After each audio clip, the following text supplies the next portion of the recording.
Let me ask you something. When you picture a wealthy person, what do you see? A Porsche in the driveway, a Rolex on the wrist, a designer logo on the chest, maybe a penthouse, maybe a private table at a restaurant you've seen on social media. I want you to hold that image in your mind, and then I want you to let it go. Because in 2026, the wealthiest people on the planet look almost nothing like that. The real signals of wealth have gone quiet. They've gone subtle. They've become almost invisible to anyone who hasn't been trained to see them. And that invisibility, that is entirely intentional. What we're going to do today is pull back the curtain. We're going to walk through the actual behaviors, choices, and lifestyle patterns that separate the genuinely wealthy from everyone else. And I promise you, by the end of this, you will never look at success the same way again. The loudest room is never where the real power sits. Segment 1. Ownership over income. The first signal is you own time, not just money. Here is the foundational truth of wealth in 2026, and almost nobody talks about it plainly. If your income stops when you stop working, you are successful, but you are not wealthy. That distinction matters more than any salary figure, any job title, any bonus. Successful people trade time for money at a high rate. Wealthy people have engineered systems, assets, and equity structures that generate value whether they are awake or asleep, in the office or on a beach in Sardinia. The wealthy in 2026 are not income earners. They are owners. They own equity stakes in private companies. They own income-producing real estate. They own royalty streams, intellectual property, and in some cases, access to deal flow that never appears on any public market. Non-performing notes, private credit facilities, invite-only investment rounds that the general public will never hear about. And here is what ownership buys you that no paycheck ever can. It buys you the ability to not be somewhere, the ability to say no, the ability to be genuinely unavailable. Which brings us to the single most surprising status symbol of 2026, time autonomy. Not a jet, not a yacht, time. The ability to spend a Tuesday afternoon the way you want to spend it, not because you called in sick, not because you're on vacation, but because nobody on earth has the structural authority to demand your presence at 2 p.m. on a Wednesday. That is power that cannot be faked, and the people who have it carry it in a very specific way, which we'll get to in a moment. Signal 2. Health is the new status symbol. Let's talk about your body, because in 2026, your body is your most public portfolio. For decades, status was worn on the outside, watches, handbags, cars, but a quiet revolution has been underway in the ultra-wealthy class, and it has redirected billions of dollars away from luxury goods and towards something far more personal, the optimization of the human body. Welcome to what insiders are calling the longevity stack. At the base level, this means access to premium medical supervision that has nothing to do with a standard insurance plan, concierge medicine, functional health practitioners, quarterly biomarker panels that track over 100 data points, testosterone, cortisol, inflammatory markers, genetic methylation. These aren't people going to a GP once a year. They are people actively managing their biology like a business. A level above that, you have the pharmacological layer. GLP-1 receptor agonists, drugs originally developed for diabetes that have become the centerpiece of elite metabolic management, are now a defining feature of wealthy circles, not for dramatic weight loss, but for precision metabolic control, for appetite regulation, for the way they interact with inflammation pathways that drive aging. And at the top of the longevity stack, you have what is broadly called biohacking, sleep optimization with continuous monitoring, hyperbaric oxygen therapy, NAD+ infusions, personalized VO2 max training programs, and in some cases, experimental peptide therapies that have not yet received mainstream approval but are accessible through private medical networks. The wealthy aren't chasing eternal youth. They are buying time, the most finite resource in the world. This is status that cannot be counterfeited. You cannot borrow a biomarker panel to show off at a party. You cannot rent someone else's resting heart rate. The body, in 2026, is the most honest ledger of long-term investment in yourself, and the wealthy have understood this for years. Signal 3. 3 children is not a burden. It's a flex. This one surprises people almost more than any other. For the past 2 decades, birth rates among middle-income households have been declining sharply.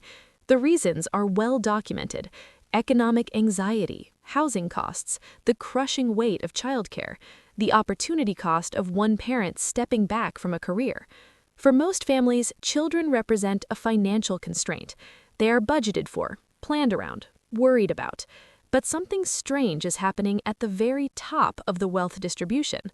Families with ultra-high net worth are having more children, not fewer, significantly more.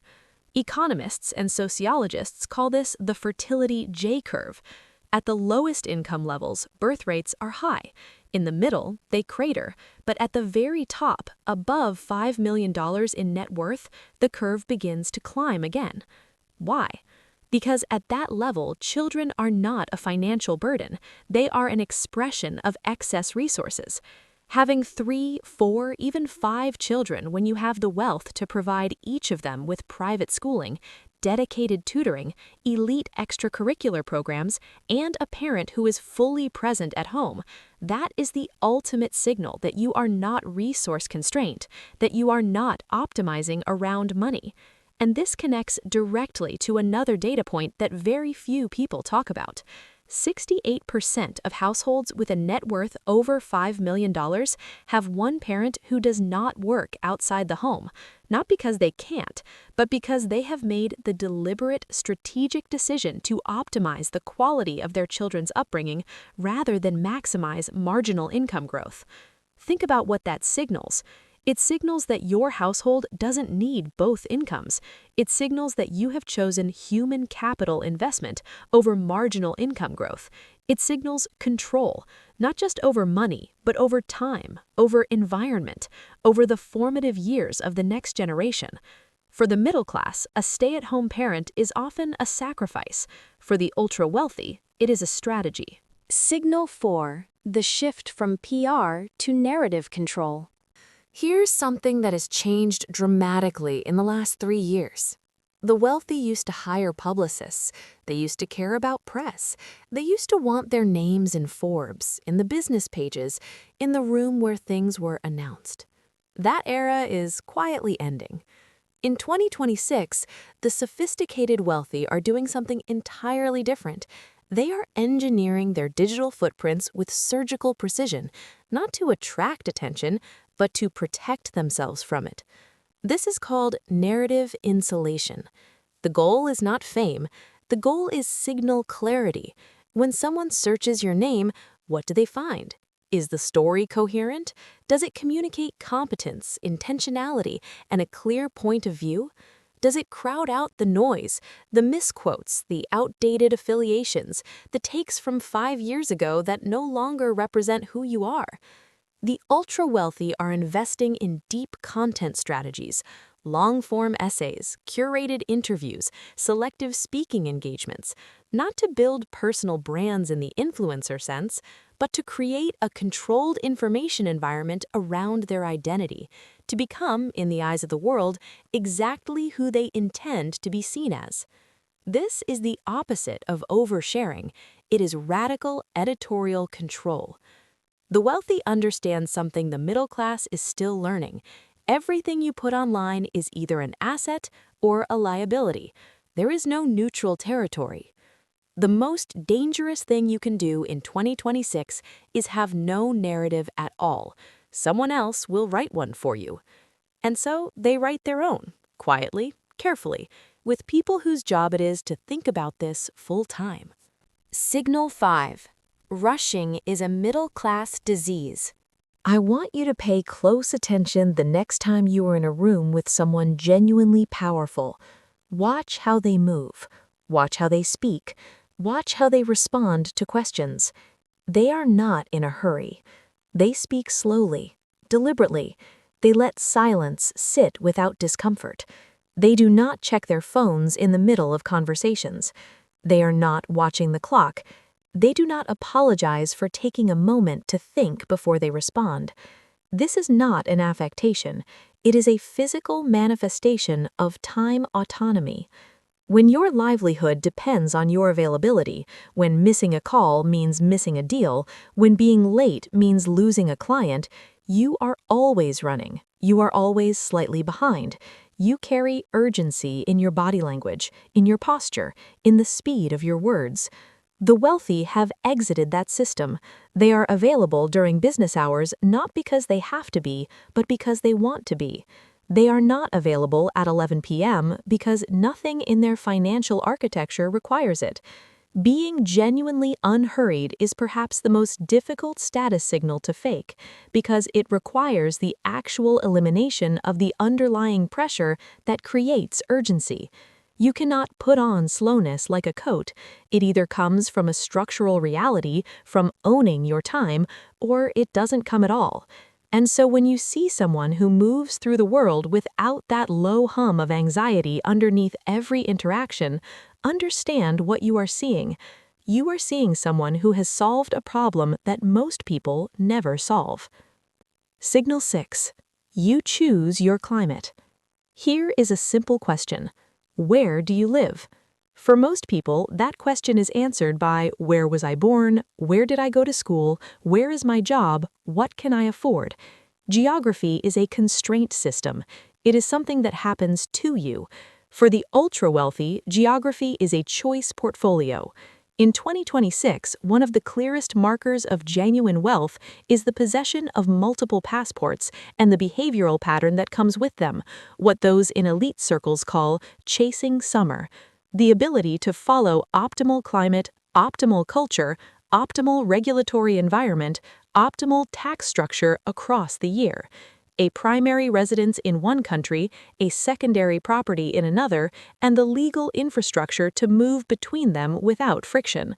This is not just about comfort, it is about sovereignty, about the ability to opt out of geographic discomfort, whether that discomfort is a cold winter, a political environment, or an unfavorable regulatory framework, and simply go somewhere else.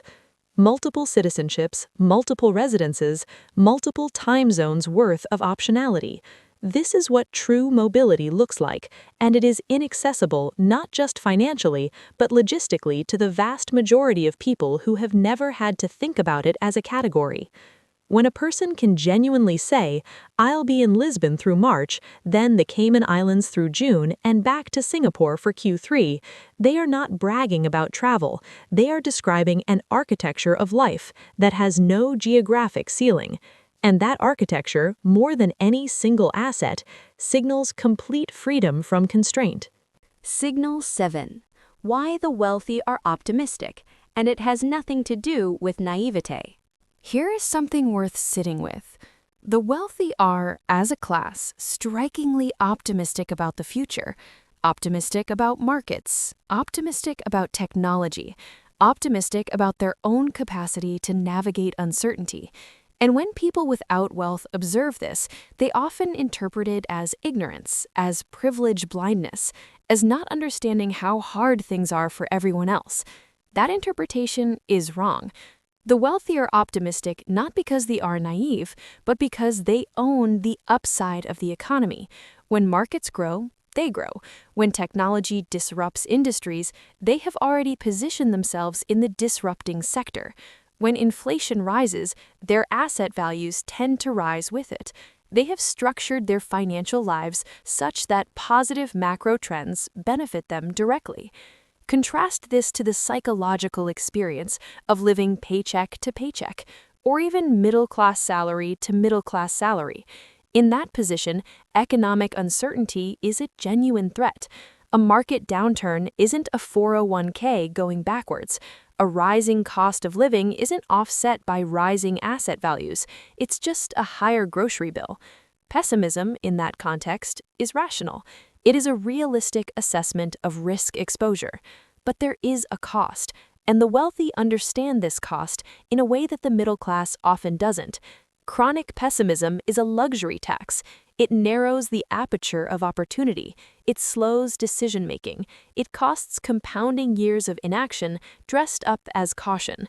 The truly wealthy have bought the upside, and so they are genuinely, structurally incentivized to believe things will get better, because when things get better, they win. The pathway from the pessimism of scarcity to the optimism of ownership is not a mood shift, it is a portfolio shift. Build the thing that gives you upside, and the optimism follows naturally. I want to leave you with a thought experiment that I think is the most clarifying thing you can do if you want to understand the true psychology of wealth. Imagine that everyone in the world took their problems, every worry, every anxiety, every financial fear, every relationship struggle, every uncertainty about the future, and put them all into one enormous bag. And then that bag was passed around and everyone had to reach in and choose a set of problems to take home. Here is the question. At what level of wealth do you reach the point where you would choose your own problems? Because here is the truth. The genuinely wealthy, the people who have crossed the threshold from successful to actually wealthy, would almost universally choose to keep their own. Not because their lives are perfect, not because they have no problems, but because their problems are strategic, not survival-based. Their worries are things like, how do I structure this investment to minimize tax exposure? Which school is the right environment for my child to develop into the person I hope they'll become? How do I allocate my time between the business opportunities competing for my attention? How do I protect the wealth I've built for the generation that follows me? These are not small problems. They are genuinely complex, genuinely demanding, but they operate in an entirely different domain from survival-based problems. Will I make rent this month? If I get sick, can I afford treatment? If I lose this job, how long before I'm in real trouble? The psychological threshold of wealth is not a number.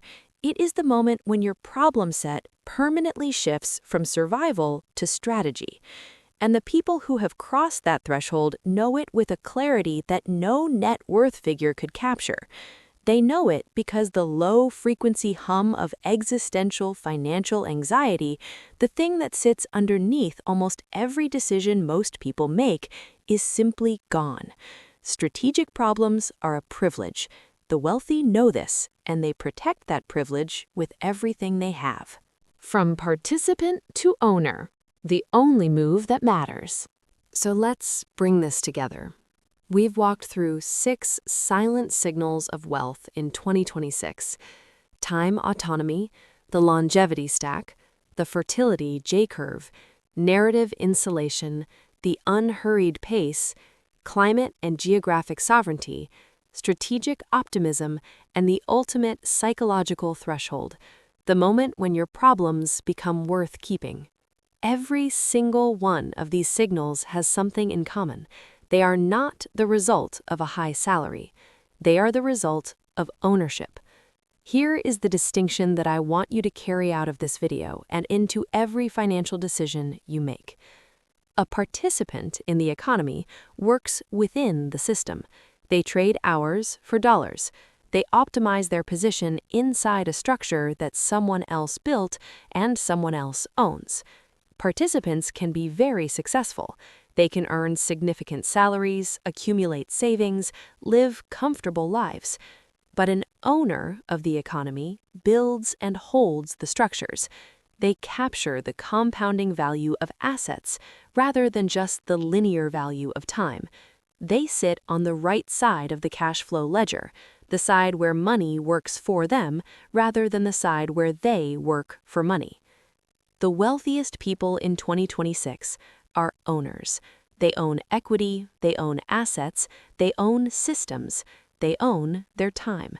And that ownership, built deliberately, protected carefully, compounded patiently, is the source of every quiet signal we talked about today. So the question I want you to ask yourself is not, how do I earn more? That is a participant question. The question I want you to sit with is, what can I build, acquire, or create that will generate value when I am not working? That is the owner's question, and it changes everything. Start asking it. Start building the answer. Because the gap between a participant and an owner is not talent, it is not luck. It is a decision, a shift in how you think about money, time, and the structures you are building your life inside of.